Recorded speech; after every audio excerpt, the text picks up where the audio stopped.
Hello grammarians. Today's whiteboard lesson deals with one of the most common problems that I see in essays when I am grading them.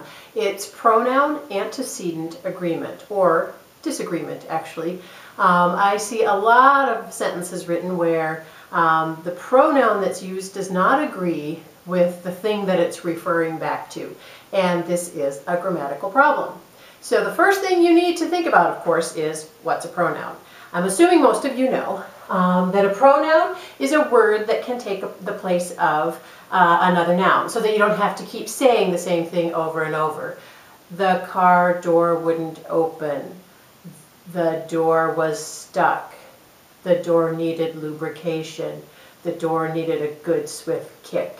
Instead, you could say the car door wouldn't open. It was stuck. It needed some lubrication and a good swift kick. You can use the word it, which is a pronoun, to refer back to the door so that you don't get all repetitive saying the same thing over and over. So a pronoun is a word that can take the place of another noun.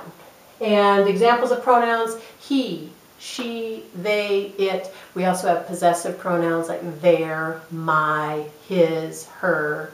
There are a long list of pronouns, but the basics are these here. There also is a subset of pronouns called indefinite pronouns, and these words are ones that really mess people up. So I'm talking about words like somebody, anybody, anyone, no one. These indefinite pronouns are actually, technically, singular in number, but when choosing pronouns, all too often people choose a plural pronoun. And I have to say, if I'm being honest, that this little bit of usage in the English language is one that's evolving, because language is dynamic, so it's always changing and growing. And what people are using out in the real world in daily life would be the plural pronoun when referring to these: somebody, anybody, anyone, no one.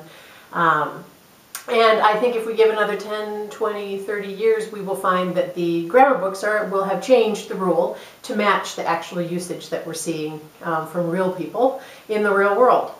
In the meantime, though, we've got to stick with what's in the grammar books and defend the rules to the bloody end. So if you see a word like somebody, anyone, please use a singular pronoun. Generally speaking, the rules break down to this: when it comes to a pronoun and its antecedents, they need to agree with each other in terms of number. So if it's one person, then your pronoun should be a singular pronoun. They need to agree in person, so first person, which is, I, me, or second person would be you. Third person is we or they. So you have to have the same person: first person, second person, or third person. And they also need to agree in gender. That's pretty easy to do, because if we know if we're referring to Bob, that the pronouns we would choose to refer back to Bob would be male, because he's probably a guy, although who knows these days. More power to you, Bob. Anyhow, so I have a few examples of errors here, things that I would mark in your paper and ask you to fix, or things that you could just not do in the first place. How about that? Save us both a little time.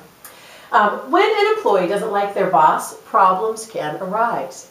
The issue here is an employee is one person. It is singular.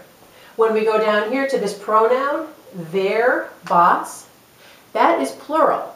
So we actually need to have a singular pronoun.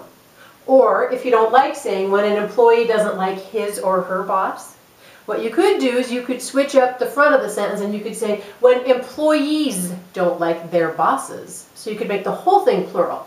As long as they agree with each other, it doesn't matter which way you want to fix it. So when an employee doesn't like his or her boss, or when employees don't like their bosses. You've got choices. In the next example here, did somebody leave their car lights on? Somebody is one of those indefinite pronouns. Technically, it's singular, and so the pronouns that refer back to that should also be singular. Did somebody leave their car lights on? Did somebody leave his or her car lights on? That would be the way to fix that if you want to be grammatically correct. And then lastly, if a person is a judge, they have to remain impartial. We have a problem here with a disagreement in number. We have a person, one, and then we have they, more than one. So if a person is a judge, he or she has to remain impartial. If you don't like the he or she because that feels a little awkward to you, you could say, if people are judges, they have to remain impartial. So you could go ahead and switch up, either to make them both singular or to make them both plural. As long as they agree, then you've got no disagreement from me.